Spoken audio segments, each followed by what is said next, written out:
সুপ্রিয় বন্ধুরা, আসসালামু আলাইকুম। আজকে আমি আপনাদের শোনাবো সহিহ বুখারীর 392 নম্বর হাদিস। আব্দুল্লাহ ইবনে মাসউদ রাদিয়াল্লাহু হতে বর্ণিত, একসময় নবী করিম সাল্লাল্লাহু আলাইহি সাল্লাম নামাজ আদায় করেন। বর্ণনাকারী হযরত ইব্রাহিম বলেন, আমার জানা নেই নামাজের বাড়িয়েছেন না কমিয়েছেন। যাক, হুজুর সাল্লাল্লাহু আলাইহি সাল্লাম যখন সালাম ফিরালেন তখন সাহাবাদের পক্ষ হতে বলা হলো, হে আল্লাহর রাসূল সাল্লাল্লাহু আলাইহি সাল্লাম, নামাজের মধ্যে কিছু ঘটেছে কি না? তিনি বললেন, তা কি? সাহাবায়ে কেরাম আরজ করলেন, হুজুর, আপনি তো নামাজ এরূপ আদায় করেছেন।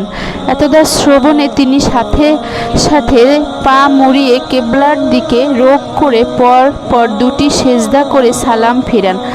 সালাম ফিরাবার পর যখন তিনি পুনরায় আমাদের দিকে মুখ করলেন তখন ইরশাদ করলেন, নামাজের মধ্যে নতুন কিছু ঘটলে নিশ্চয়ই আমি তোমাদেরকে সে সম্পর্কে খবর দিতাম। তবে তোমরা জেনে রাখো, আমি তোমাদের মতোই একজন মানুষ। তোমরা যেমন ভুলে যাও আমিও তেমনি ভুলে যাই। সুতরাং আমি যদি কখনো ভুল করি তোমরা আমাকে তাসবির মাধ্যমে তা শুধরে দিও।